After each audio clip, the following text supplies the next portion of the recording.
ያጼ ቴዎድሮስ የእጅ አምባር የወርቅ አምባሩ ከእንግሊዝ ተመልሷል።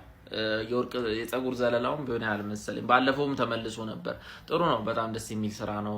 ማለት እንግሊዝ ስትሰርቅ አይን የላትም ታውቃላችሁ አይደለ? የግብጽ ፒራሚድ ባይዘው ግብጽ ያለው ትልቅ ስለሆነ ብቻ ነው። በቃ መስረቅ ስላልጅ ማለት ተሸክመው እንግሊዝ መውሰድ ስላልቻሉ ነው። ባይዘው ከኢትዮጵያ ያላችሁ 15 ዝሆን ላይ መጽሐፍ፣ እጽዋት፣ ወርቅ፣ ታቦት ከዛ ደግሞ 15 ዝሆን አልበቃቸውም እኮ ሌላ 200 በቅሎ ላይ ጭነው ነው የወሰዱት። በእጃቸው በኪሳቸው ያዙትም ፈጣሪ ቁጠረው። ቤተክርስቲያን አልቀራቸው፣ ራሱ ንጉሱ ብራስሌቱን አልቀራቸው፣ ምኑ አልቀራቸው። እንደው ማለት ሁሉ ነገር ጠርግርግ አድርገው በእልህ እሱን ካላገኘን በሚመስል እልህ ሰርቀው ይዘው የሄዱት የሚገርማችሁና አሁን ተመልሷል ከ158 ዓመት በኋላና ደስ የሚል ዜና ነው። ጥሩ ነው። ብዙ ነገር ተሰርቆ ውጪ ያለ ምናምን መጽሐፍቶቹ ምናምን የሚመለሱ ጥሩ ነው። ግን ቢሆነ በኩል ሳይው መጽሐፍቶቹ ምናምን እነሱ ጋር ቢሆኑ ይሻላል። እውነቱን ነው ብላችሁ ለምሳላችሁ እኔ ይመለሱ።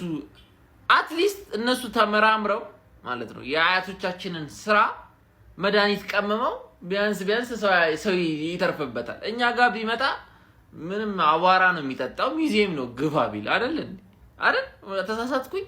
እኛ አያቶቻችን የሰሩትን ነገር አንድ ቀን ቀይረን የሆነ ነገር ስንፈጥረበት አልታየንም። ከሰፈር የሆነ ወጌሻ ሲጠቀመው ነው በቃ ብናይ ነው። እሱንም ያው ቡዳ የሆነ ነገር ብለን ሰድበን እናባረረዋለን። ልስራ ካለ ቢያንስ ፕሮቴክትድ ይሆናል።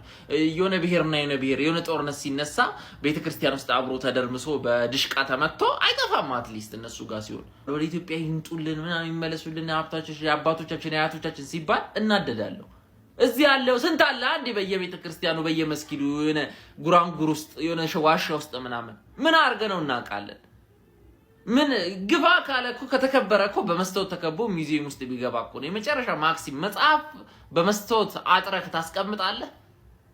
መጽሐፍ ጥንታዊ መጽሐፍ አጥረክ እና ምንም እንትን የለውም። ይሁን መድኃኒት ሰርተው የሆነ ነገር ቦምብም ይፍጠሩበት ይሁን እና እኛ ዝግጁ ነን ወይ ነው ጥያቄ። ዝግጁ ነን ወይ? አያቶቻችን የሰሩትን ነገር አሳምሮ ለመሸጥ ሰርቶ አሻሽሎ ለመሸጥ ዘግቶ ለማስቀመጥማ ምን